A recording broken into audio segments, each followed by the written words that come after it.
Hello again. This is your friendly neighborhood 80s slasher librarian, getting ready to do the conclusion of Friday the 13th Hell Lake.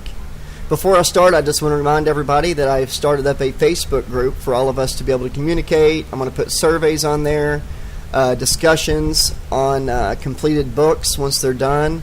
Also, I'm going to be doing small giveaways on there once we hit at least 50 members. Right now, we're at 15. If you want to join, which I really hope you do, the address is www.facebook.com/groups/80slasherlibrarian. There's no apostrophe in 80s. It's just 80slasherlibrarian. I'll put the link in the description of this video. Alright, without further ado, it is time for the conclusion of Friday the 13th Hell Lake. This is going to be a little longer video than normal, but we're going to wrap it up. We got about 62 pages to go here. Chapter 17. By the time Santo Alicante reached northern Florida, it had been trouble all the way. "Anyone would think this fucking country's gone insane," muttered the veteran gangster and one-time hitman to himself. He got out of the rented Buick no hire car company would ever see again, and stretched his stiffened legs. On the sun-baked street, Alicante's paunch stretched against his white silk shirt, telltale sweat patches leaving their salt stains. From his point of view, criminality had always been a means to achieve what the bigger guys, the higher-up government officials in his native land, the Harvard and Yale educated in the USA, had over the little guy. Besides the wealth and the corresponding power, there was the massive boost it gave to a man's self-esteem. But Alicante's self-esteem came from paying for real estate in used U.S. dollars and keeping his own harem of multi-ethnic pussy. Not from, say, raping some kid in front of her grandma before slicing grandma's neck open. This was a different kind of criminality. The psychos, the misfits, the woman torturers, and the kitty rapists. The rock spiders, as they called them when he did time in a U.S. prison. But now the rock spiders were crawling everywhere. It wasn't only his kind, the stand-up career guys, who managed to break out when they blew the roof off hell and landed in that big lake in the middle of nowhere. In fact, the breakout had started from down on the 13th Circle, where they co-opted up most of those creeps. The smart guys, those who only drew blood when there was a reason, they were the ones who followed on. If they hadn't already been hacked to pieces, that is, torn apart or gang-raped by the rock spiders. And America, the great land of opportunity, the apple from which every self-respecting career criminal sought to take a great big bite, had become like an extension of hell. When he was driving down south, he had been ready to kill on a hair-trigger impulse. Not out of some compulsion of his own. Santo Alicante was a stand-up guy. He only killed when he felt it was absolutely necessary. But the streets of the USA were clogged with people who were making it increasingly necessary to kill, just to get through the day alive.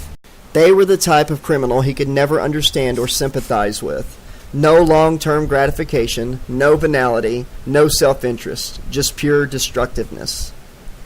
In the small hotel directly above the street where Alicante stood, there was an individual who bore out his feelings about the less rationally motivated breed of criminal.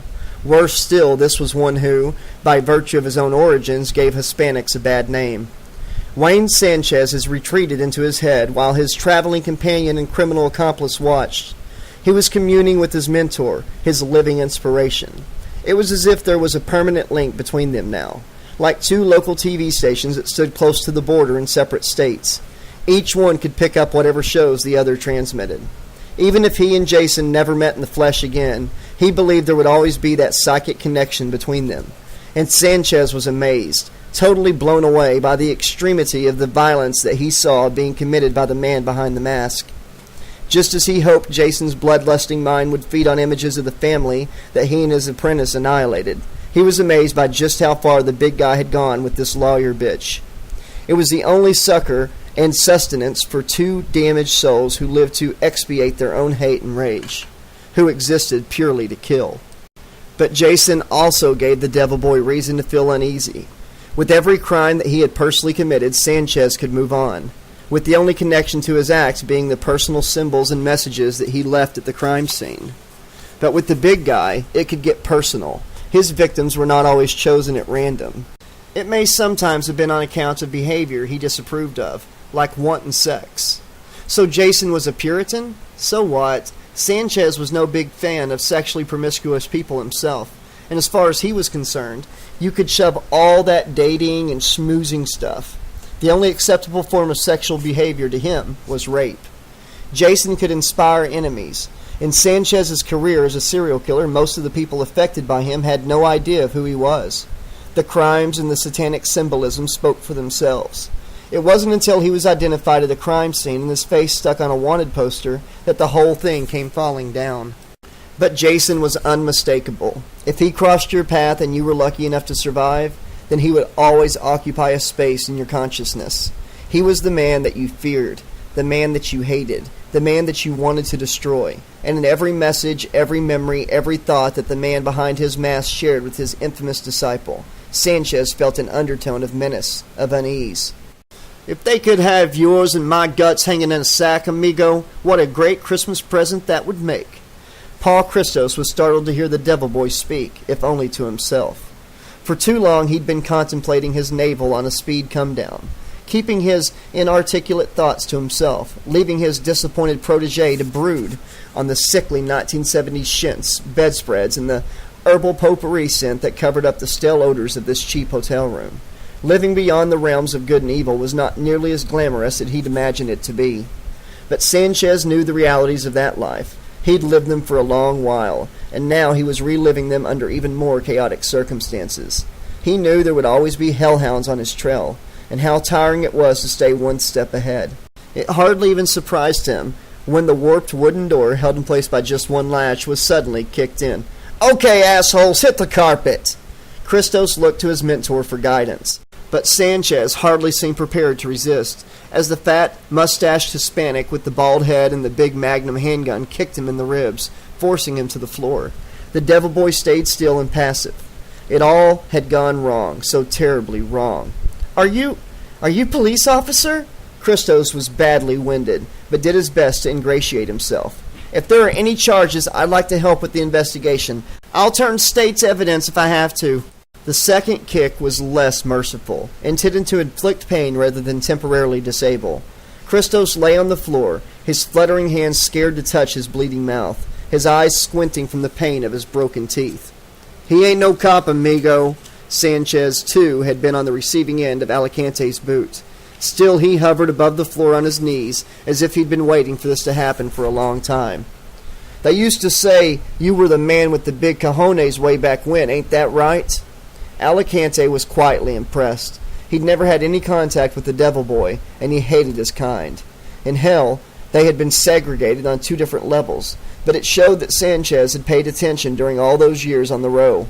He knew the jailhouse lore, knew that every Mexican mafia soldier on both sides of the border, in every state and city, was in awe of Santo Alicante. "I got enough balls to piss on a couple of lowlives like you. That's the truth, S.A." Sanchez laughed at this. The madman took his disdain as a kind of backhanded compliment. Christos heard himself start to quietly weep. This was not what he had in mind when he dreamed of transgressing the moral order. This was not what he'd imagined at all. "So how long we got in here before the desk clerk calls the cops, huh, Santo? Or did you fix him before you came stomping in here?" Without letting his moving gun arm rest for a moment, Alicante retrieved a black vinyl case from his inner breast pocket. He quickly flashed his phony DEA credentials at Sanchez. "Open more doors for you than a Visa card, boy. The staff took the rest of the day off. They don't want to get involved. We ain't got to worry about them." Especially, he might have added, in the current climate, when the word of criminals carried at least as much authority as that of law enforcement. Then, his energy belying his corpulent size, the breathless crime mogul pulled Sanchez up by his ratty hair. He dragged him over to a wooden chair by a cheesy dressing table and set him down, delivering another vicious kick to Christos to make sure he was immobilized. The devil boy showed little sign of his infernal spirit as the bigger man produced a roll of black duct tape from the deep pocket of his pants and began tearing strips off.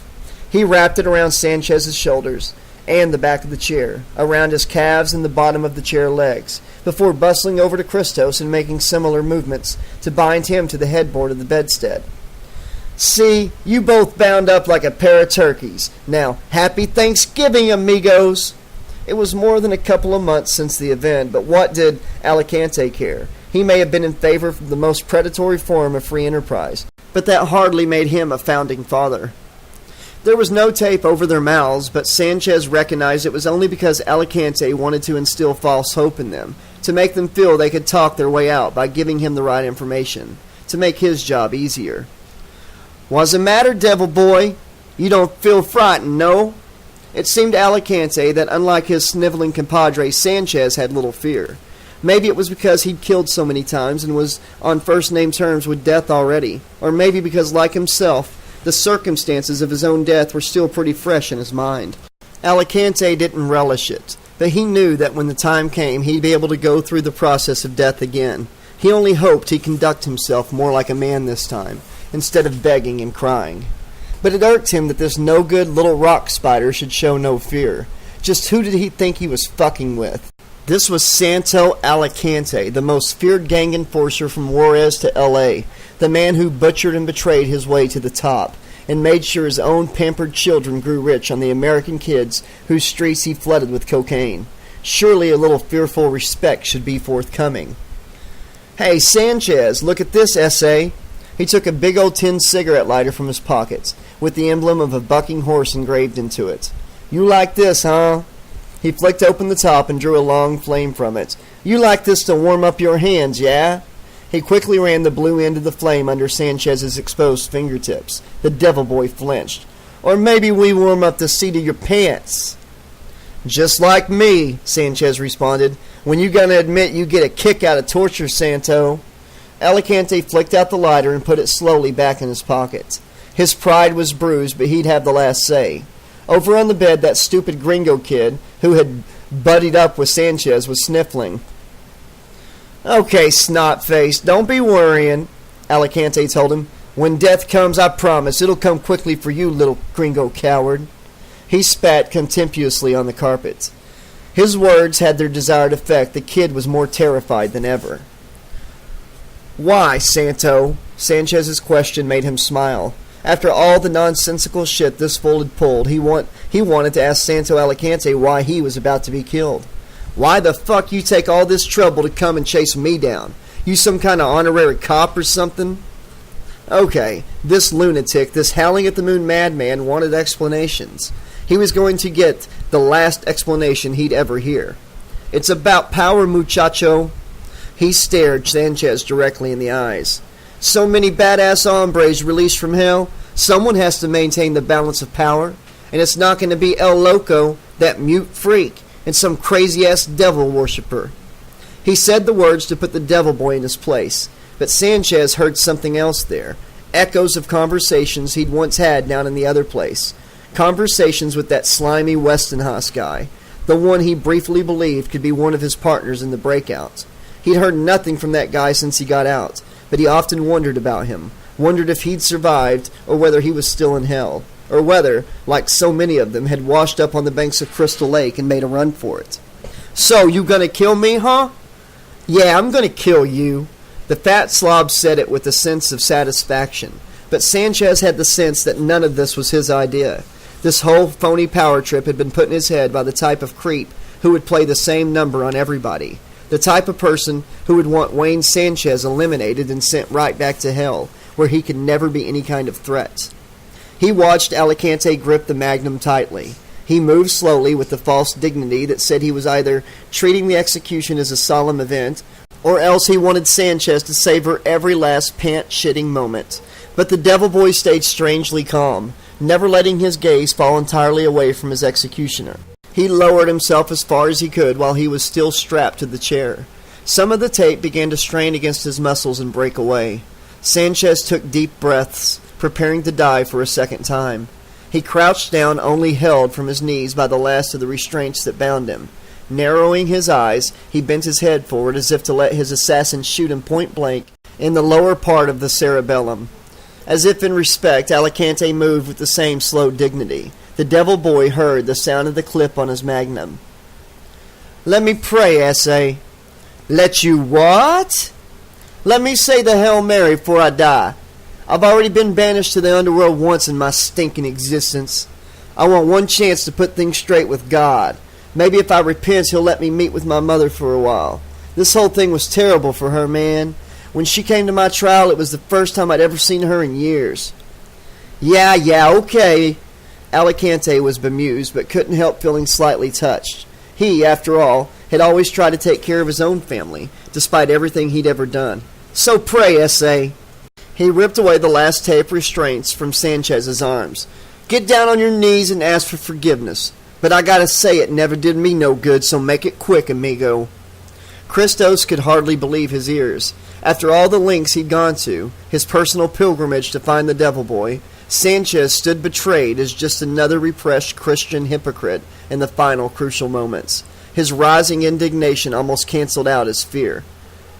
Hail Mary, Mother of God. Listen to him. Will you listen to him? The Daytona Beach Devil Boy, the greatest moral transgressor running back to the baby Jesus in his hour of need.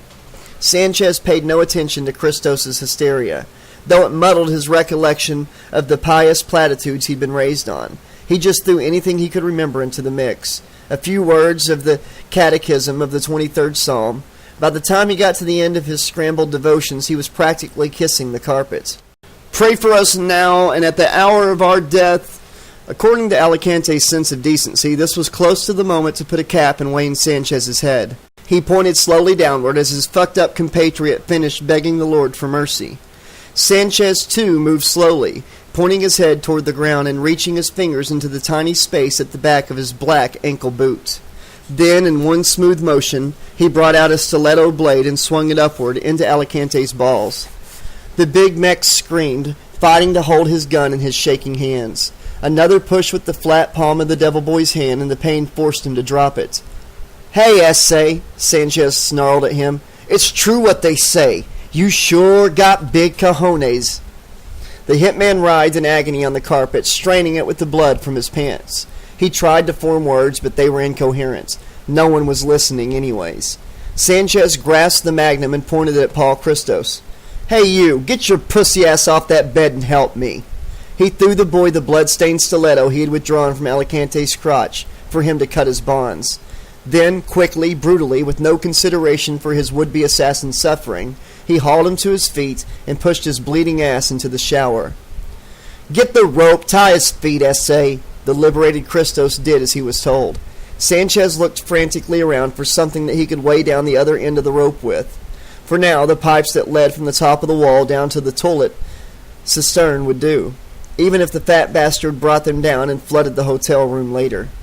Alicante was able to form words by the time the Devil Boy and his apprentice used their combined strength to hoist him high. But nobody had time for what he wanted to say. Sanchez grabbed one of the discarded straps of tape from the bathroom and covered his hysterically blubbering mouth with it. Any consideration of Santo Alicante as a human being was now obsolete. As they pulled the center of the rope taut to hoist the big man's feet up to the height of the shower rail, spots of blood trickled into the small bath and his expansive flesh burst through the elegant clothes. Sanchez slashed at his silk shirt with his cutthroat hunting knife, a considerably bigger blade. There, you piece of shit! You want to lecture me about who holds the power now, S.A.? Alicante's big belly bled copiously. Sanchez brought down the knife again, cutting in deeper, slashing downward to make the insides of Alicante's body obey the pull of gravity once it was released from its skin. You fucking sack of guts! He slashed down the center of his victim's body, just like he'd seen Jason do, in the vision he was having before he was so rudely interrupted. Christos turned the shower on to drown out the shouts and the agonizing moans.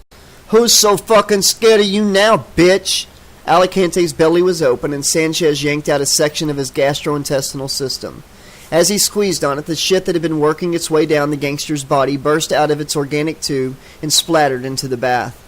Sanchez and Christos both turned away from their former captor in disgust. As the apprentice followed the master from the bathroom, they left Alicante to die slowly from shock and pain, which he surely would. Gather up all your shit, man. We got to get out of this place. Again, Christos did as he was told. His mentor's supremacy reasserted. His few personal items were already bagged up. It was a matter of retrieving utilities, weapons, ropes, and road maps. As Christos packed everything into an overnight bag and stood up to go, he found the barrel of Alicante's powerful magnum pistol trained on him. We got unfinished business first, dear disciple. Christos swallowed hard. The foolishness of not understanding how Wayne Sanchez could fight his way viciously out of a hole, of being stupid enough to mock him, made him want to kick himself. But Sanchez would probably kick harder. Wayne, I think there's been a terrible, terrible misunderstanding. There's no misunderstanding, man. Get your clothes off. Strip all the way down to your shorts, S.A. It made no sense to him, but the sincerity of Sanchez's command was not to be questioned. The gaudy floral curtains were already drawn across the windows, and the devil boy could do whatever he wanted with him. I hope, he stammered as he peeled away his socks, the last layer of protection on the lower half of his skinny body before his boxer shorts. I hope we're not talking about anything faggy here. Sanchez understood the boy's fear of male rape, but it made him crazy. Don't you ever fucking say that to me. Christos understood straight away that he'd made a mistake. Faggots is what I hate more than anything in the world, apart from all those other people I hate, maybe. Sanchez had his own agenda, sensing how Christos was more reluctant to take off his top layer of clothing than he was the lower. He decided to offer him some help. Here, come here.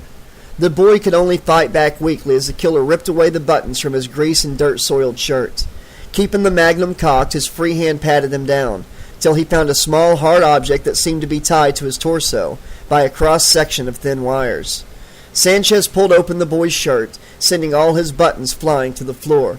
What the fuck is this? The little black object was too small to be a tape recorder, too obviously mechanical to be anything but some kind of microphone. Christos's face moved from the deepest purple embarrassment to a deathly pale gray. It's a tracking device, he hissed his whispered answer so low that it was barely audible. But to Sanchez it had the impact of a 21-gun salute. A fucking tracking device to fucking track me? No! Christos wheezed desperately, but was losing his voice. It was to track both of us, across the country. There's somebody who wants to meet up with us both. He wants to arrange a round table. Sanchez cut the boy off in contempt. I've seen how much he wants to meet up with us. He couldn't be bothered to attend, so he sent his representative, right? How the fuck do you think that piece of dying shit in that bathroom over there could track us to the exact hotel room, huh, amigo? Christos had no answer. It made sense now, but at the time North had seemed so genuine. This new attorney at the firm I work for, Edward North. The boy was weeping uncontrollably now. He helped me find you when I was looking for you, looking for the person I thought was the new devil boy. Oh, yeah? Sanchez's eyes had turned hard marble black. And why would a lawyer want to help find me? Because he's sympathetic, Christos blurted. Because he can see the way things are turning now. And he knows that power belongs to the ruthless. He was talking about setting up a cartel of criminals to divide up all the power that's been up for grabs since the end of Law and Order. All right, Sanchez nodded slowly. And he wants a guy like me to come into partnership with him. I mean, I'm a regular white-collar fraud type of dude, ain't that right? Even though the boy spoke garbage, Sanchez could sense where it was coming from. It sounded as if both he and Alicante had been filled up with the same crock of delusions about power. And this attorney, what's his deal? Where's he coming from? Christos's eyes still ran with tears, but he could speak a little clearer. He knew Sanchez would have to listen to him, had to realize that he would never purposely betray him.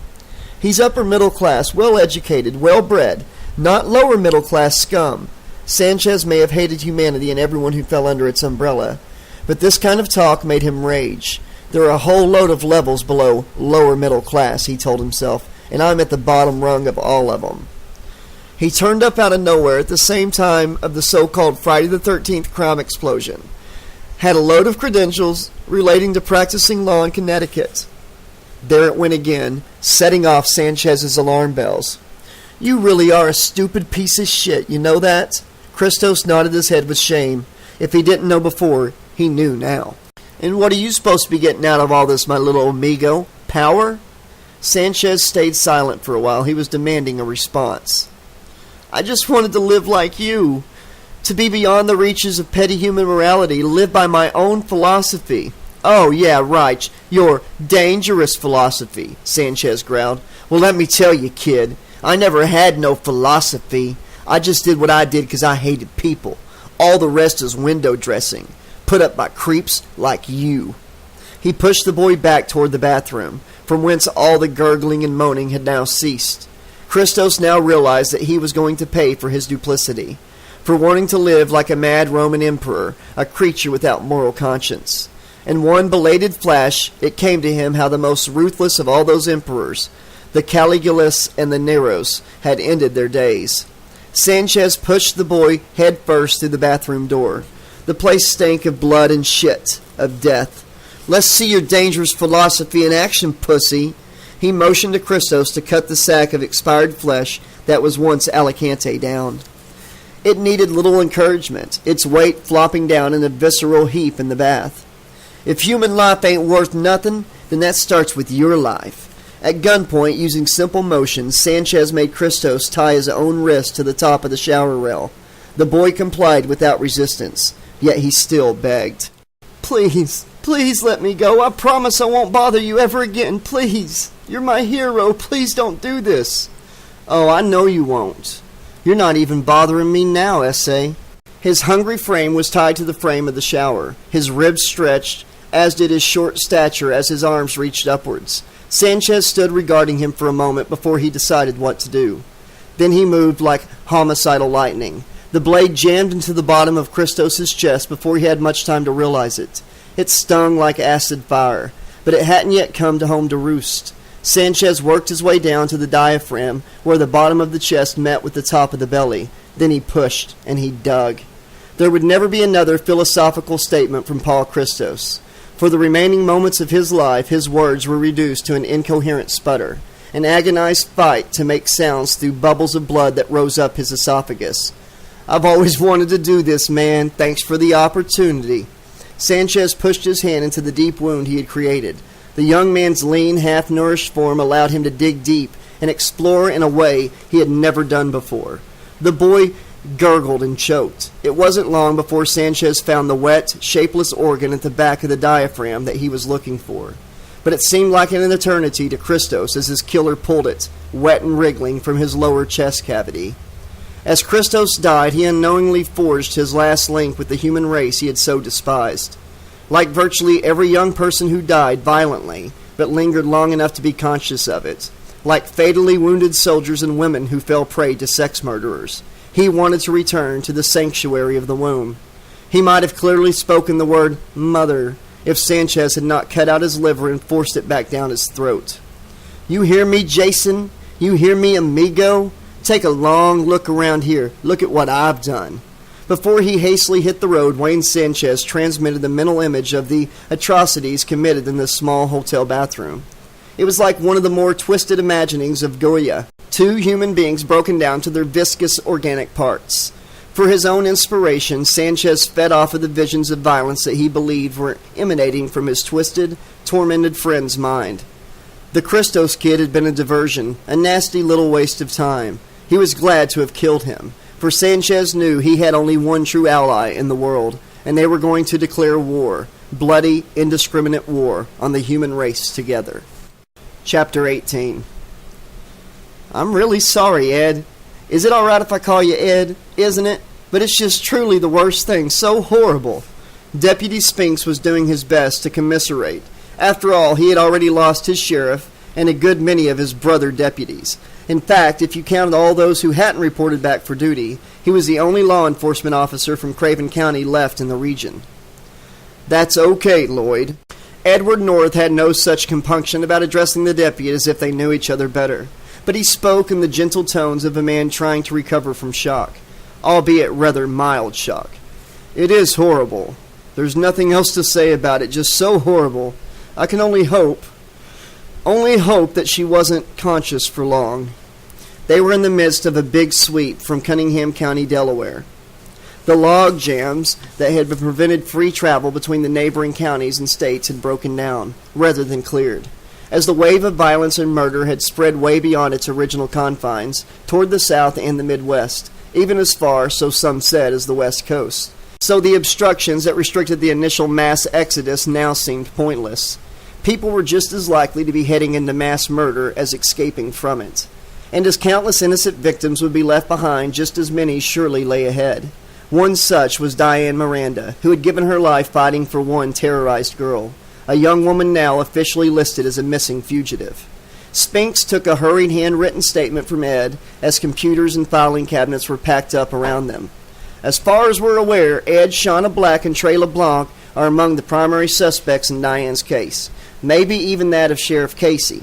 Several people have said Black and LeBlanc were searching for area for Gretchen Andrews in the 24 hours before the murder.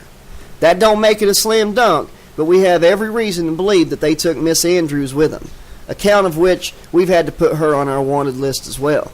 Do you have any reason to believe that this may have been someone else other than Black and LeBlanc? Do I? He buried himself in his thoughts for a moment. Why, yes, he did. As far as Edward North was concerned, the only likely suspect was a former acquaintance known to him in the lower depths. A repulsive creature, scarcely human. Useless, that term had become a euphemism for mongoloid retardation and gross physical deformity.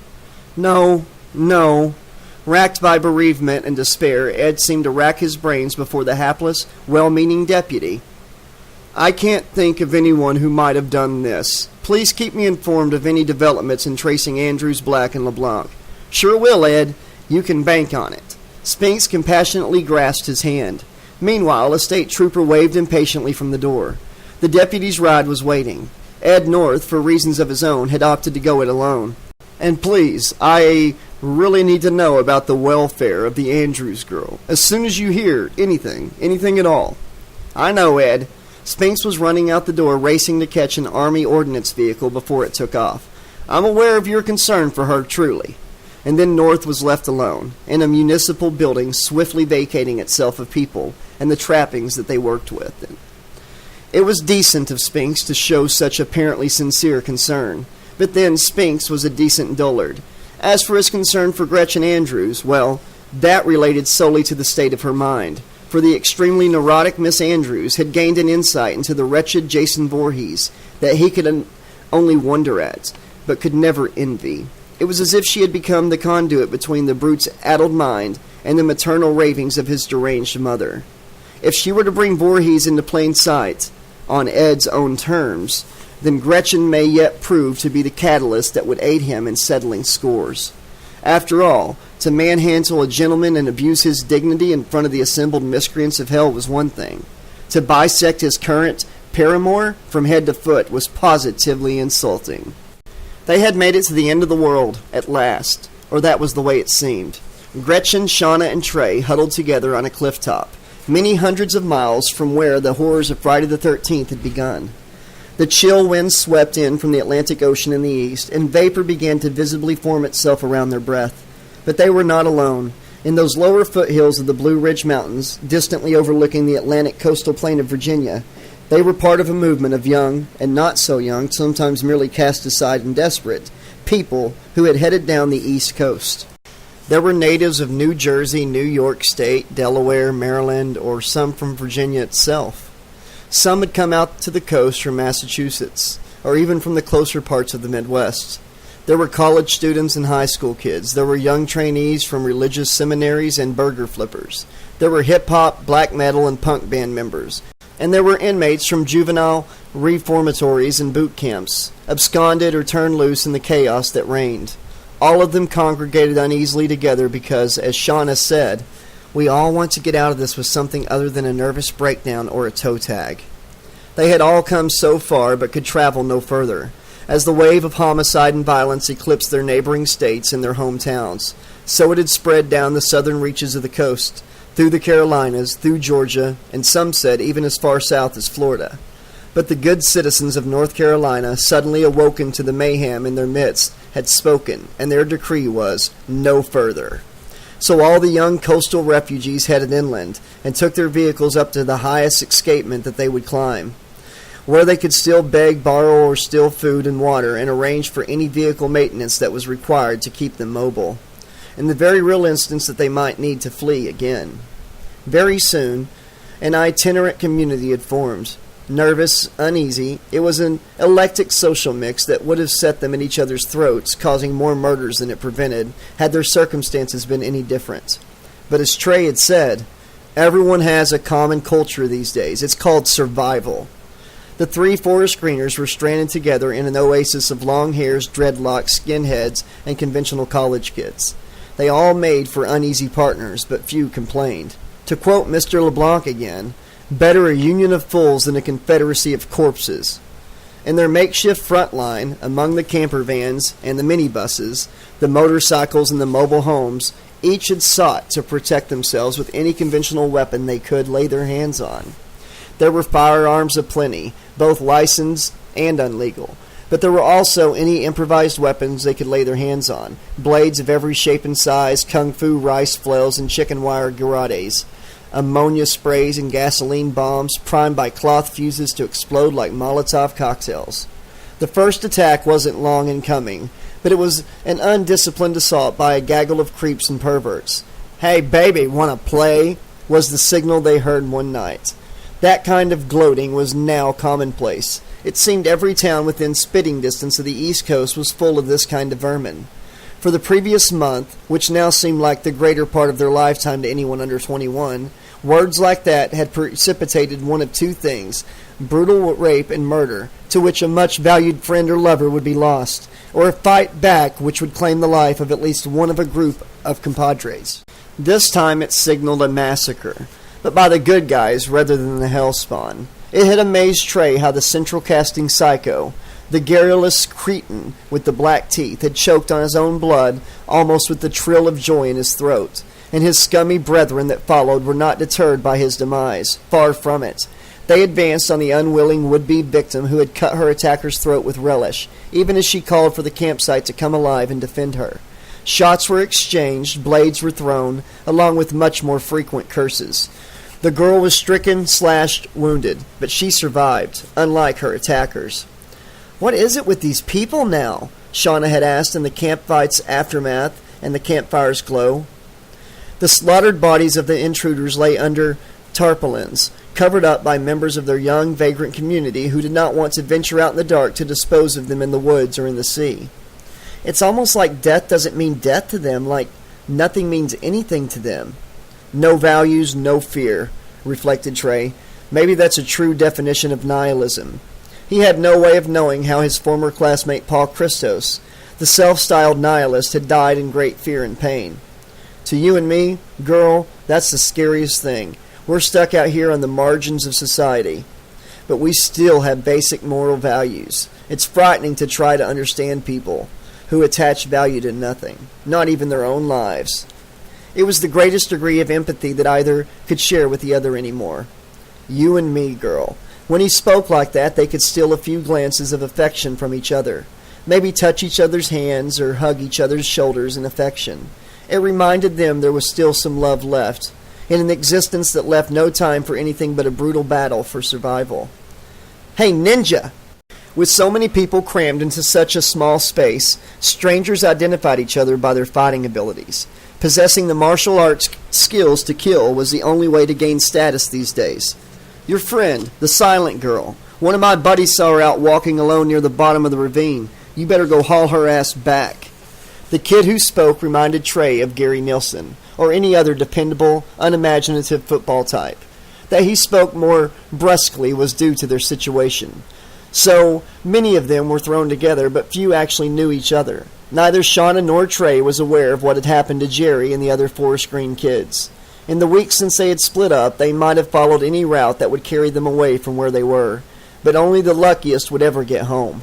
They didn't even know if the sports players and their girlfriends were alive anymore. They only knew they weren't up there with them, in the foothills of the mountains. Shauna and Trey ventured out to search for Gretchen. It was a storm-battered night, and the air was flecked with rain blowing in from the Atlantic. Beyond that, they were submerged in the darkness that swathed their lives. The darkness that protected enemy and friend alike, and protected them from the harsh, unmasking daylight. Isn't this what they call sympathetic atmosphere? Shauna was literally chilled to the bone. Like, we couldn't have a mild, balmy evening to accompany Gretchen losing her mind? She almost immediately regretted what she had said, but the essence of her complaint was true. Whenever her friend went wandering off into that damaged little world that she inhabited now, she put them not only at the mercy of whatever was out there in the night, but at the mercy of the elements. "I think I see her down by the ridge." The outline of a slender female was visible on a jutting rock ledge that overlooked the town below and the distant lights of the bay. They felt their way down the hillside, grabbing at underbrush and shrub as they lost their footing in the dark. All discomfort was repaid as they saw it was definitely her.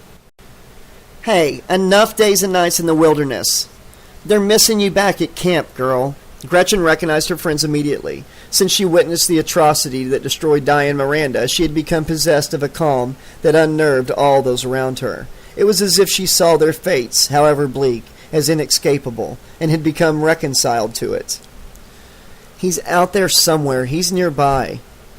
Neither Shauna nor Trey knew how to answer her. It made no logical sense. They were hundreds of miles from Crystal Lake in Craven County. Apart from some old shaggy dog story about Jason Voorhees once haunting the Hudson Bay, there were no suggestions that he had ever been outside of that several-mile perimeter. But that wasn't how Gretchen saw it. "He lives off the violence in our souls," she had told them. "All our hate and spite and fear, he feels it. He's a product of it. He's not a person anymore, not the way that you or I are. He's all the bad things in our nature. If we think of violence, even if it's just because we live in fear of it, then he's never far away." The way she spoke, it seemed as if to her, her crazy insight had made her more than a little sympathetic to the bastard. But that night there was truly something in the air that bore out her madness. "Come on, Gretchen, we have to get back now," Trey insisted. "At least we can scrounge something to eat and take a piss without having to look over our shoulders." But the girl refused to move. The wind howled a mournful moan on its icy breeze.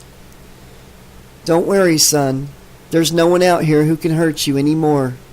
Gretchen faced the elements, not a tremble from her slender form as her uncombed hair flew this way and that way in the breeze. The strangeness of her words was compounded by the echo in her voice. It was as if another, older woman was repeating every word that she said. "Okay, enough of this shit. We're going back." Shauna reached out a bullying maternal hand. It shook her to be rebuffed by Gretchen so violently, her usually gentle hand pushing her away almost as hard as if it were a punch. "There are people on their way to this place who call themselves your enemies, Jason. Stay away if you fear them, son. But they can do you no harm, truly. Mommy wouldn't lie to you." Gretchen seemed to be trying to summon his presence out of the elements. To Shauna, it was plain insanity. To Trey, it was something more fearful. Full moonlight shone on the gnarled rocky ridge of the hillside. It may have been the atmosphere of this place playing tricks on the imagination, but Trey believed the light created faces out of the natural rock formations. Twisted, grotesque faces. Gretchen walked towards the rock. "Come back to Mommy, Jason. She's waited such a long time." To Shauna, it was proof of her friend's clinical insanity. To Trey, it was something inexplicable. He didn't buy into the idea that Jason Voorhees was just another vicious killer like the rest, albeit mentally retarded, deformed, and possessed of a terrifying strength. That was the way Shauna saw him, through the eyes of a surviving victim who desperately desired revenge. But Gretchen, or whatever insanity was taking over her mind, was right. He was a violent, primeval force. "Mommy won't let them kill you, son. Whoever tries to hurt you is her enemy." It was no longer Gretchen's voice, no longer her mind. The wild landscape was no longer something natural born out of its own surroundings. It was now the interior of her mind, and the rocks were developing humanoid features. "LeBlanc, this is insanity in the first degree. Help me take her down. We don't have to injure her, but we have to get back to that fucking camp." He was silent, frozen. He saw things happening that Shauna couldn't perceive. "Say, what the fuck is it with you? Have you completely lost your guts, Trey?" Maybe he had. It was difficult to act without hesitation, without procrastination anymore. He knew that they were no longer dealing with earthly forces, that it was futile to tussle with anything so far outside the realm of earthly logic. But then Shauna saw it too. If she had ever seen the images that the moonlight made upon the rocks, it had been dismissed as an illusion. But this was hyper-real, all too substantial. "Oh, son, you've come back. Your mother has waited so long to be with you again." That aging, husky voice was not Gretchen's, but it was her form they saw kneeling to kiss the gloved hand of the figure who had not been there only moments before. It was Gretchen who took the hand of Jason and led him toward them. Down in Florida, the march of the hellions continued unchecked. While some streets in the north of the state resembled hell on earth, the trickle-down effect into its more salubrious regions was mostly down to one man. The gangs and the crazy people were up against a war. Like all the other states caught up in the exodus from hell, its law enforcement bodies had established a draconian regime to bring chaos under control. But here they fought back even harder. Heads were broken and confessions extracted under beating. Where small groups of people refused to submit to arrest or search, police gunfire could be random or arbitrary. Few surviving Florida citizens saw reason to disagree with their legal and judicial guardians. When violent crime escalated to the level of urban warfare, all anyone wanted was survival. These were the perfect conditions for Wayne Sanchez, one undernourished, vaguely frail-looking dude on his own, to make his solitary way to the Daytona Beach neighborhood.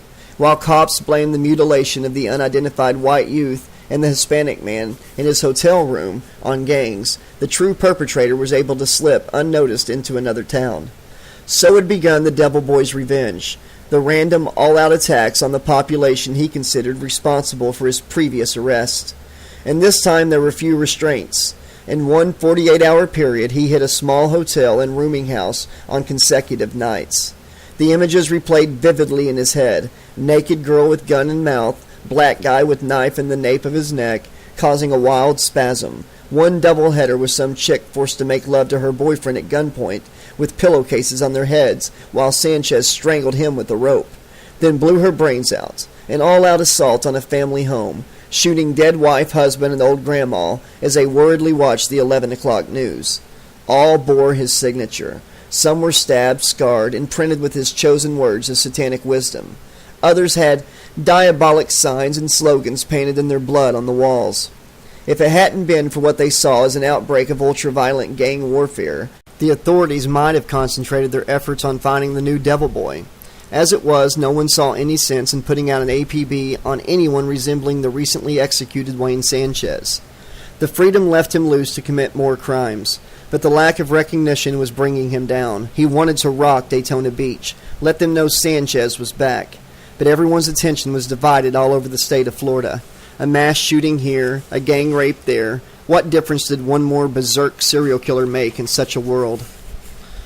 On a palm tree-lined side road leading to the now deserted beach area, Sanchez stopped and stared at the sunny blue horizon. "Where the fuck are you, Jason, when I need you, S.A.?" His innermost thoughts were like a radio broadcast to the man-creature he regarded as his partner in crime. "We could destroy this place together. We could be like conquering kings.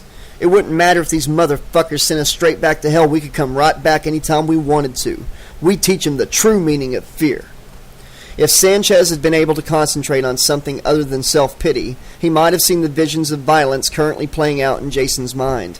Might have seen him under attack by a whole platoon of wild kids, slashed with knives and hacked with axes, flailing out as he was attacked by male and female alike, with that crazy, long-legged bitch who'd been there the night they erupted from Crystal Lake crawling up his back, pulling at his mask and slicing at his twisted ear with a machete. Then he would have seen the kids who already lay upon the ground. The grunger dude with the long black hair, whose nose ring had been ripped out by Jason along with the rest of his nose. The pretty girl whose small oval face had been crushed like a peach in the palm of Jason's hand. He would have seen Trey LeBlanc return to the scene of the attack after what he considered a tactical defeat and what Shauna Black considered cowardice. Would have heard him scream, "Get the fuck out of the way! I'm gonna blow him to fucking hell!" as LeBlanc tried to take him down with the semi-automatic hunting rifle. But Jason kept coming forward, stung, bleeding, wounded in an eye socket where the eyeball had ceased to exist. He could bleed and he could suffer, but he had died too many times in his strange half-existence to be halted by mundane weapons. Jason walked on where others died. On the back streets of Miami, Sanchez hid his disillusionment in a bottle of Hennessy, swigged from a brown paper bag. He had come to terrorize the state. He had come to do the devil's work. But with the paranoid cops giving him too much heat, he had to try to merge back into the Hispanic community, to be a nobody, with not a single headline to his name. It almost defied belief. He, Wayne Ricardo Sanchez, had returned from hell, wreaking more mayhem on the streets of Florida than he had done even in the days preceding his arrest and conviction. And no one in the media had noticed. For all the risks he had taken, all the atrocities he had committed, Everything had been swamped by a huge mud tide of murder that had spread out all the way from Crystal Lake. It was enough to make him believe there was no justice at all in this world anymore. "Sorry, bro, I didn't see you standing there."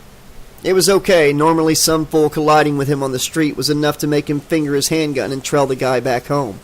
But this dude, he said sorry straight away, and he sounded nervous. What the hell, let it pass. He probably felt as down as Sanchez did. It was never easy when there was a crackdown in the ghetto. Cops would always clamp down on the minorities, even if a number of them were from that same radical group. If the neighborhood was perceived as being a Mexican area or a black area, whatever, then it was an unwritten assumption that it was probably a Mex or a black who had pulled the crime. For once, Sanchez felt a little sympathy with his fellow man. "Hey, you want to hit off this bottle essay? Take the edge off the blues, man. It's okay." He wiped the open bottleneck with the paper bag. "I ain't got AIDS or nothing." His fellow Hispanic, older than him by about 10 years, courteously and cautiously accepted the bottle. Sanchez watched him swallow back the mellow, slow burn of the brandy. The guy had pouchy, sorrowful eyes that made his face seem fleshier than it was. His hair was very dark but combed back and thinning, and he had these crow's feet lines around his face that made him look like one of those guys who ages by the day, his life full of care and worry. But more than that, Sanchez recognized this guy somehow. He was familiar, but it was a long way off in time. "Excuse me, don't I know you?" It wasn't Sanchez, but the older guy who asked the question. And yes, all at once Sanchez could see that he had known him, everything back to him clearly, nearly 12 years on. Jose Miguel, the leader of that motherfucking vigilante group that made an arrest on the Daytona Devil Boy. The group that almost tore him to pieces. Jose Miguel, one of the chief witnesses at the capital trial of Wayne Sanchez. Jose Miguel, elder brother to one of the Devil Boy's original victims. Some coos he'd picked up off the street and left pieces of in garbage cans. "No, not me," I say. "I don't think I ever set eyes on you. You got the wrong hombre, man." But the guy wouldn't avert his eyes. "Yes, I do. Yes, I do." He kept repeating it as if he was trying to convince himself. "I thought I'd put you away. I thought they'd finally killed you." "Whoa, man, back off, S.A." Sanchez channeled his nervousness into indignation. "Lay off that weird shit. I ain't got the patience for it." But the guy wasn't going to let his stare or his grip release the familiar stranger. In the bustle, one tried to stick to the other like glue, and the other tried to push him away. The Hennessy bottle smashed to the floor. The sound of breaking glass attracted the attention of every passerby moving up and down that long street, almost empty of traffic.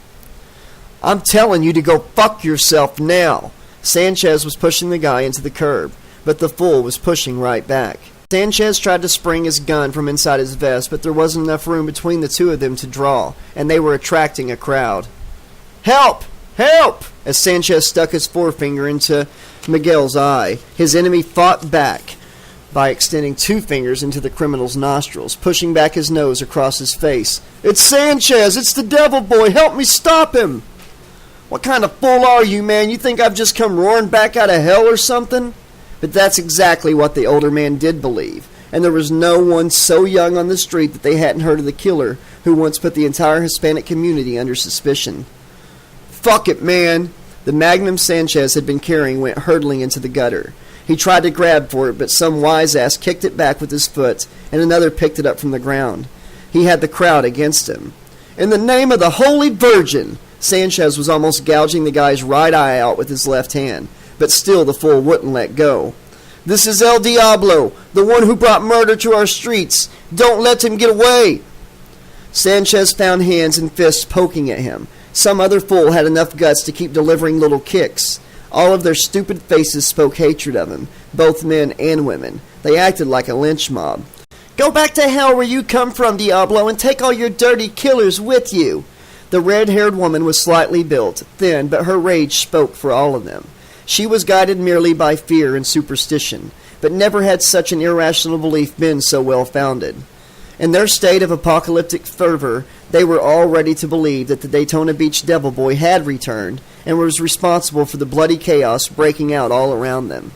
Sanchez was no longer able to hang on to Miguel. He needed his hands to try to deflect some of the blows that rained down upon him. "Dirty, stinking devil! Don't let that filthy pig get away! Asino!" He had become the scapegoat for all their fear and all of their hate. And yet it was true that, if he had had the power, he would have annihilated every last goddamn one of them. "Let go of me, asshole, I'll fucking kill you!" But all his aggression, all his hate, just brought more of the same in return. With such a scant, overstretched police presence, there was no one to come to his aid this time. He was going under. The sheer weight of bodies and the raining kicks and blows were bringing him to his knees. His outstretched hands could not stop him from hitting the sidewalk. Then he felt himself being dragged further into the street by his hair, his bruised scalp bleeding as clumps of it were torn from his head. "Don't let him get away this time! Don't let him do to us what he did before!"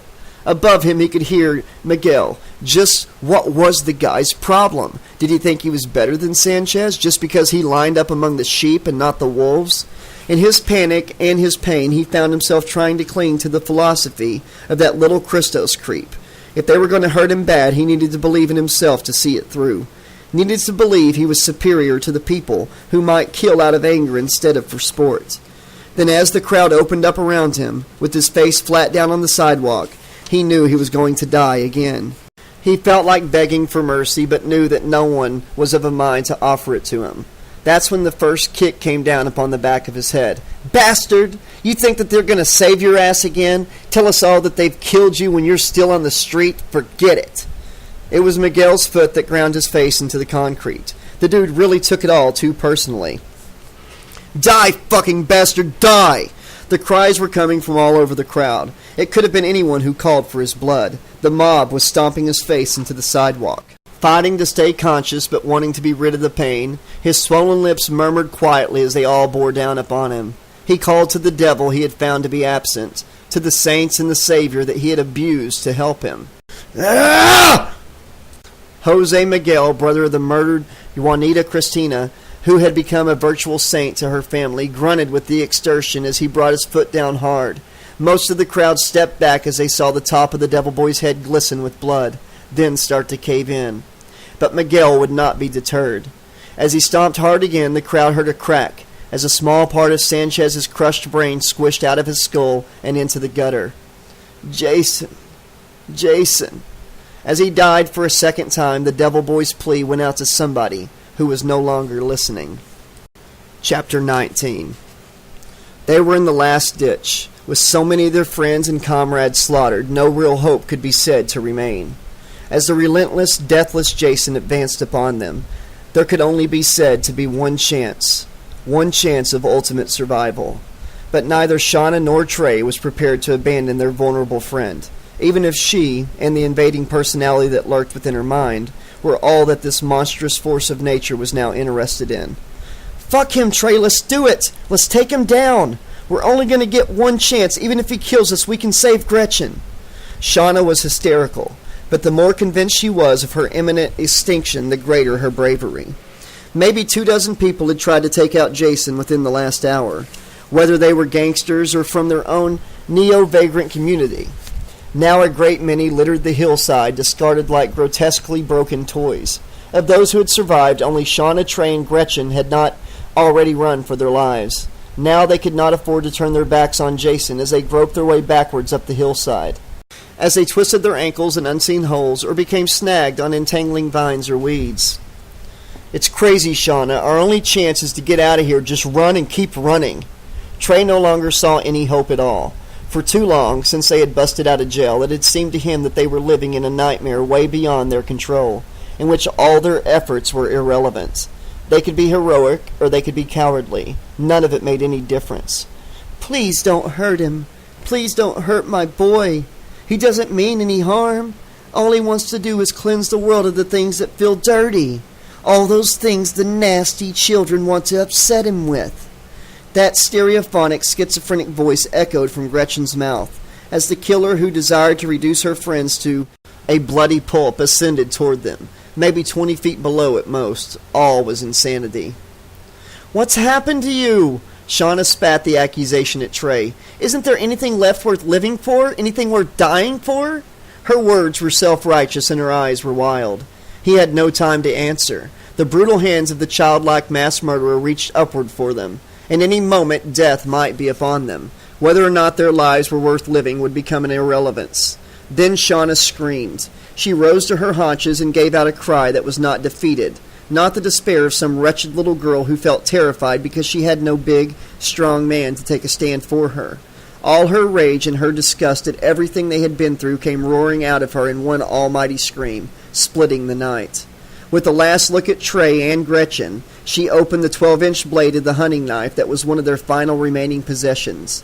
Then, holding its glint up to the gleam of the starlight, she turned and jumped down the incline of the hill, towards the murderous beast in the black welding mask, whose grip was approaching their ankles, toward his sloped, rounded but powerful shoulders that ungracefully caught her in their grasp, toward the dark eye-hole of the mask where the end of the blade was just about to penetrate, slicing into the empty socket from out which the man-thing still perversely stared.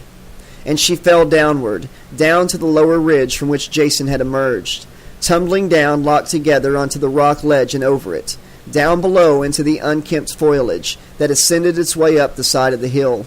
And then they were gone. After a few moments of frenetic violence, it was as if neither of them had ever lived. Yet the verdant outgrowths and distended roots that lined the hillside stretched down a steady gradient.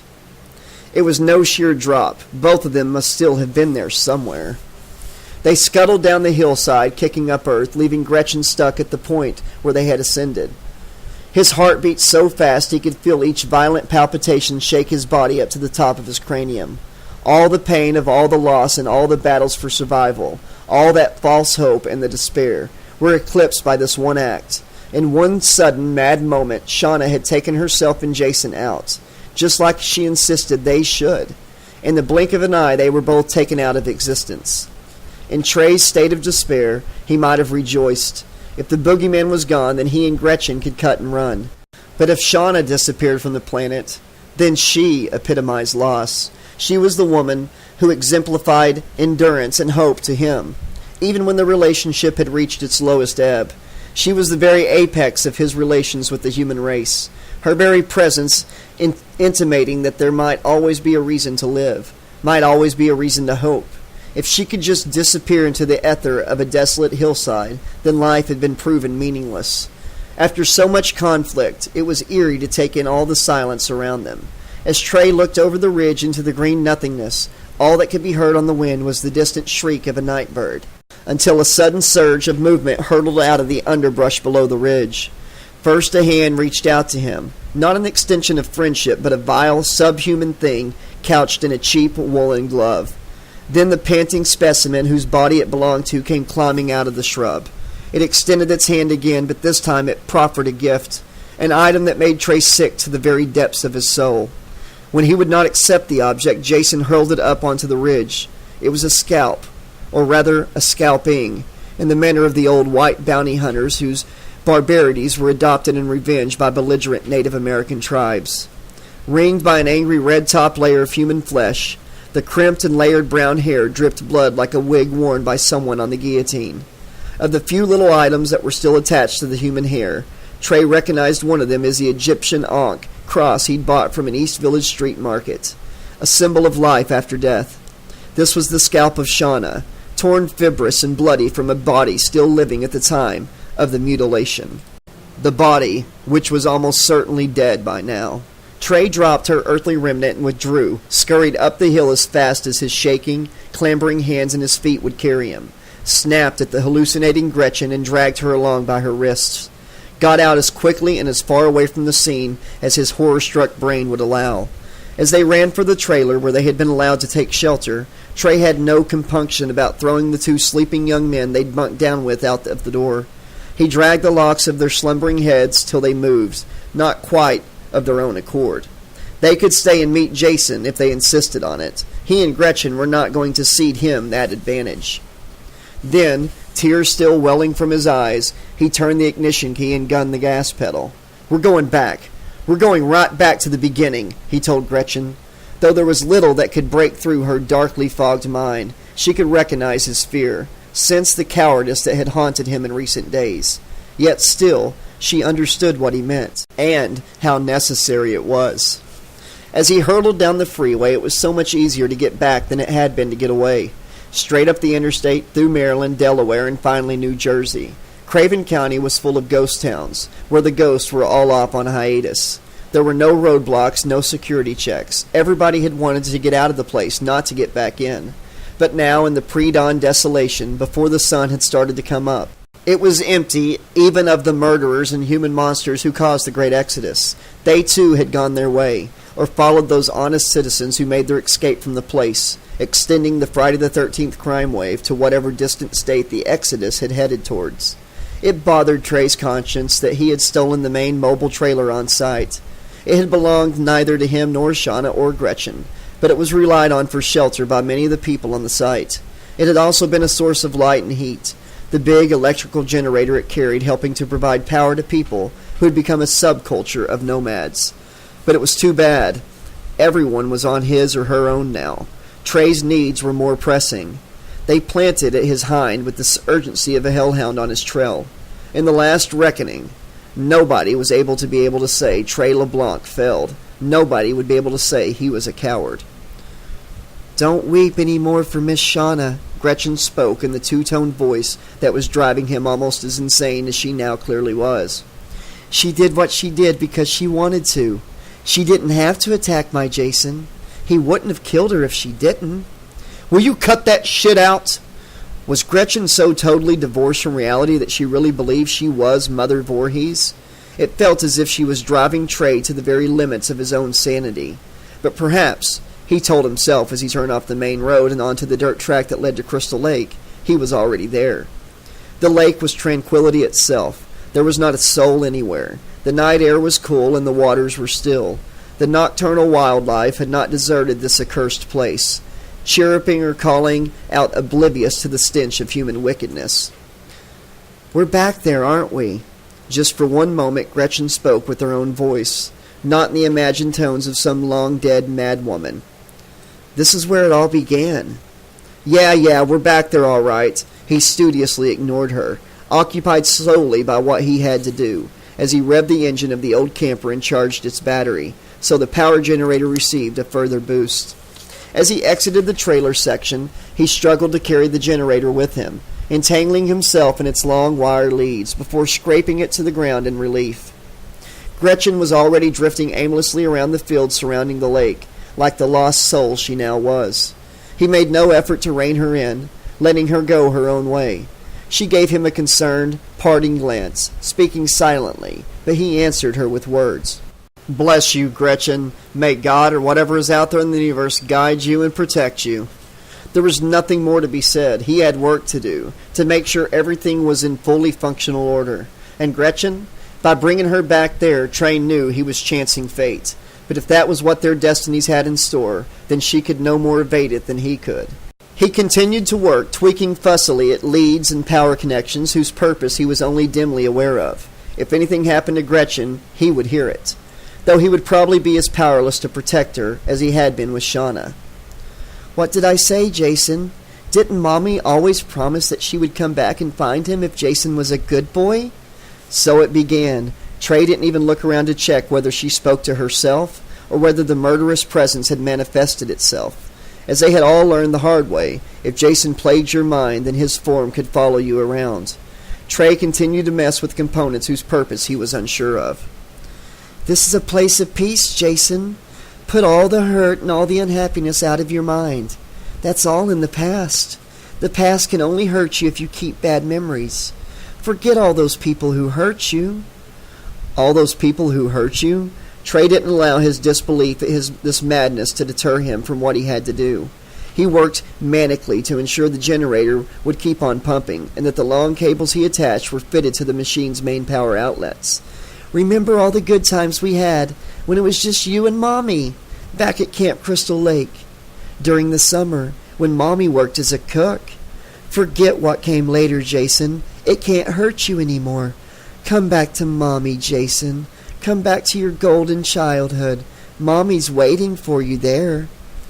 Jason's presence was palpable, though Trey didn't dare look back.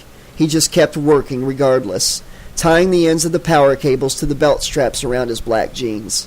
He had no time to procrastinate, no time to think, no time to doubt himself. The consequences for him were just one more horrific detail out of many. "Come with Mommy back to the lake. We're going to wash ourselves in the water just like Jesus was cleansed by John the Baptist. We're going to wash away everything horrible that happened afterwards and go right back to where we were." There he stood, the thing, the half-human, the freak, the murderous mistake of nature. Trey's contempt for Jason was now stronger than the crazed Gretchen's sympathy for him. But the creature truly believed Gretchen to be his mother. Back when she was in the full bloom of youth, back when she gave birth to an abnormal child that would grow into a monster. Trey didn't know how truly Gretchen believed herself to be Mrs. Voorhees, but he was grateful for what she was doing. Somewhere beneath the shattered psyche and the multiple personality, Gretchen Andrews was playing out her own heroic role. Jason removed his solid black mask and revealed his face to her. It was not the triumphal act it had been when he had killed. This was an act of trust, an act of devotion. To Trey, his appearance was more repulsive than ever. He was wounded, mutilated, his flesh decaying. In his enemy's eyes, Jason's deformities mirrored the loathsomeness of his soul. Never could Trey have imagined that he would gain so much satisfaction from harming a fellow living being, or from committing an act of self-destruction. Gretchen and Jason had already waded into the water. She stayed in the shallows and reached out her arms to him like she was bestowing her holy blessing. But Jason went in deeper, as far as his height would allow him to. He submerged himself and then re-emerged from the water, again and again. He was bathing in the waters of memory, of childhood, of death, and of resurrection. Trey took the plunge. Not even 100 yards down the bank from both of them, he became visible to Jason at last. It was too late. The power cables he wore created an instant short circuit between the water and the electrical generator. Terrified but determined, Trey's body began to burn. In his agony, he felt the 50,000 volts tearing through his body keep rising, due to the catalyst of the water. His impulse to tear the cables free from his body was negated by the pain. There was nothing to do but play his part now. By the time the young man had sunk downwards into the water, his skin burned and his heart stopped by electrical shock. He had set the western side of Crystal Lake on fire. An electrical shock wave of 500,000 volts ripped swiftly through the water. As the burning sensation hit Gretchen, she almost passed out. Semi-conscious, she was still able to scramble toward the muddy bank, her face partly submerged in the burning fluid. But Jason had waded in deeper. He was engulfed in an erupting sheet of flame on water. Crystal Lake began to transmogrify. It was no longer a place of fluid tranquility, or even a lake in which a massive electrical charge had sent a shock through the water. It started to burn as if it were a solid, combustible object. Jason felt the heat and started to weep silent tears. His mom had betrayed him. After all these years, after all her promises. The lake's transforming waters had not taken him back to childhood, to the days before the staff at Camp Crystal Lake left the handicapped boy to drown. They had sucked him back into hell. But this was not the chill wasteland he had grown used to, before the waters of Crystal Lake saw his second resurrection. As the water burned, so it became more solid. Its rippling texture swelled into recognizably human shapes. Where only moonlight reflections had been, there were now agonized faces.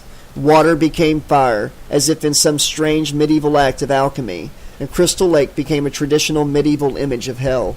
It rose to the banks with screaming, burning bodies. Trey LeBlanc had been granted the mercy of death, and had long since sunk into the waters. But there was no waters now. There was only a vast mass of conjoined, roasting flesh. Hundreds upon hundreds of damned souls who tore at each other, or at themselves in their agony. This was a hellfire they had never known. Amidst all the damned who returned to the place of their former resurrection, the immolating form of Charles Westonhouse flailed and lashed at all the other burning bodies so insufferably close, but could do nothing to alleviate his own torment. And in the center of them all, Jason Voorhees began to feel his already rotten, fungal flesh burn away. His earthly form, so seemingly indestructible, was incinerating, melting, as he was sucked under into the pools of flame. The murderous masses he had once led clawed at him in their ingratitude, with their burning hands until the ashes of his skin were torn from his bones. Chapter 20. For many months that followed Friday the 13th of January, healing was a slow process of recovery for many people, on so many levels. Gretchen Andrews was doing particularly well. At the psychiatric ward of St. John the Divine's Hospital, in her home state of Connecticut, the doctors and nurses had helped her through the shock and trauma of her ordeal, to the extent where they now believed she was ready to go home. Will you be needing me to help with your ablutions and your cosmetics today, Gretchen? No thanks, sister. I'm quite taken with the idea of doing things for myself. It's a novelty, for one thing. Sometimes it was nice to get a refusal. Sister Magda smiled on her charge. The young woman had survived such a terrible time. But then, so had so many. What had made young Miss Andrews so challenging was that, besides the trauma of witnessing the deaths of her friends, there were other psychiatric issues to contend with. The main one by far was the psychotic delusion that she was the mother of one of the many murderers blamed by the press for the recent crime wave, the wave of homicide and violence that had stretched almost nationwide. She was a poor thing, to be sure, wealthy home or not. But with the combination of antipsychotic drugs, therapy, and counseling, the dear girl was finally coming through. Of course, then there had been the plastic surgery and the skin grafts, but that too would heal in its time, both physically and mentally. Though some scars, it was true, took more time to heal than others. In the ladies' bathroom, Gretchen took a lock of the long blonde hair she now wore as a fringe and moved it away from her left brow. Not bad now. Maybe no beauty contest winner, but what was it Shauna used to say to her? Don't worry about glamming up when the rest of us don't have your natural advantages. Do the rest of us a favor and get ugly now. If she could only have seen her now. Smiling to herself, she winced and looked in the mirror at her face full on. Never been a girl who used much makeup, but these days there were factors it would take more than a little foundation cream to fix. It unsettled her more than she thought it would, to look at herself without any doctors or counselors beside her. She flinched. Her face looked far worse than she had led herself to believe. Much, much worse. In fact, she could only force herself to look at some of the more unpleasant aspects one by one. The deformity of the skin that had to be rebuilt around the third-degree burn she received from the electric shock. The discoloration that had to be covered over with cosmetics. And then there were those hideous little patches of fungus that filled some of the pores of her skin. She had never even noticed those before.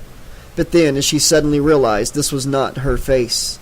The mirror cracked as the brutal, festering hands broke through the glass to grab at her. No, no, no! She shook her head from side to side, but the image of Jason would not go away. She tried to fight, but his grip was too strong. In horror, she realized she was being dragged towards the broken glass, its shards promising further damage to the face that the nurses told her was still naturally beautiful. But as she was dragged into the mirror by her hair, there was no pain, merely a sensation of lightness, of being taken out of her physical surroundings, of free fall. Gretchen imagined herself being drawn rapidly toward the ground, and then into the very earth itself. But her descent did not end there. She found herself tumbling slowly, as if toward the gravitational pull of the earth's core, down through vast underground vistas of rock, mountain, cliffs, and ravines, down past escarpments and plateaus that contained hundreds and thousands of bickering, arguing, fighting people. As she descended to the very bottom of their pit of misery, she thought of a line from her old literary studies. I had not thought death had undone so many. As she fell to the bottom, she could see the baying faces that waited for her. The screaming faces of the killers and the rapists who had terrorized her and her friends. The gloating face of that sleazebag Ed North. And the terrible, hideous visage of Jason Voorhees. When they finally brought her round on the bathroom floor, there were all kinds of recriminations in the air. While the nurse who had administered the smelling salts felt her pulse, her consultant, Dr. Anthony, berated Sister Magda for allowing her to tend to her face on her own. God knows we have enough trauma patients without making matters worse. The papers tell us the crime rate has fallen. The streets are safe again. But we'll be dealing with the fallout from that little statistical blip for as long as most of us are here. Gretchen felt sorry for the shamefaced sister. It truly wasn't her fault. Neither of them could have known what she saw as she looked into the mirror. As she was helped to her feet, they tried to shield her from her own reflection, but she wanted to see. The mirror was no longer broken, and it was hard for them to stop her regarding her own face with interest. Her own face this time, not the one she had seen before. The medical staff backed off and let her look when they realized she was coming to terms with it. She was still a pretty young woman, after all, as they were always telling her. It was just that the burned half of her face was symmetrically distorted. The damage to her facial muscle and tissue was such that, even after all their efforts to rebuild it, one eye still remained lower than that on the untouched side. It looked, she could now tell herself with a complete lack of squeamishness, just like Jason himself. Gretchen could still hear the wailing of those imprisoned in hell alongside Jason. She had received a vision of damnation that would never leave her now. It almost made her feel sorry for Jason Voorhees all over again. But he was an elemental force embodying pure hate, which could never really die. "I think I can understand you now, Jason," she told him within the privacy of her own mind. "After all, when I look in the mirror, I can see that you're still a part of me." Okay, this has been chapters 17, 18, 19, and 20, the conclusion of the weirdest Jason book I've ever read in my life, Friday the 13th, Hell Lake. I hope that you all enjoyed it. I can't say that I did. I finished it because it is a Friday the 13th book, and I know there's lots of you that was interested in hearing it. I myself did not like this book. I didn't understand it in a lot of parts. I really feel like maybe the author had written a book about these killers escaping from hell and teaming up, but maybe it wasn't that great of a book, and he kept it to the side. Then he heard that New Line was teaming with Black Flame to put out these Jason books, so he rewrote the book and threw Jason in there, and said, "Hey, look, I've got a Jason book," and they took it and made it into this book. That's just a theory I have, because if he actually sat down to write a Jason book and this was his completed work, it's just a head scratcher. I could go on and on about my disdain for this book and why. I mean, welding mask, hunting rifle, Jason screaming, Jason crying, Jason having a best buddy, Jason getting shot in the asshole. I mean, I could go on, but I don't have 3 hours to take time to explain why I do not like this book. But I'm not judging anybody that does like it. There was some good aspects to it. I wasn't bored reading it. I was never bored reading it. It was just a chore because of how bad I thought it was. But please give me your opinion in the comments section, and also go to www.facebook.com/groups/80slasherlibrarian. I'm going to upload this video to YouTube, then I'm going to put a link on the group page, and I'd love to get you guys' comments and opinions on it there as well. And once I hit 50 members of the Facebook group, I'm going to start doing smaller giveaways there of slasher-themed prizes. I'm going to be doing a double book giveaway once this YouTube channel hits 500 subscribers. We're getting really close. We're close to 460 right now. So anytime now. Alright guys, please click that like button if you could take the time to do that. I would really appreciate it. If you haven't done so already, please subscribe. I'm going to be putting out every Black Flame book in the Friday the 13th, Elm Street, and Jason X series. Also the Final Destination series. And the 80s and 90s Freddy and Jason books as well when I'm done with the Black Flame books. Click the bell so you always know when new chapters are dropping. I'll be back tomorrow with some more of A Nightmare on Elm Street, The Dream Dealers. And the day after that, I'm going to be getting back into Jason X, Planet of the Beast. That's the next book we're going to be tackling here. Till next time, this has been your friendly neighborhood 80s slasher librarian saying thanks for listening.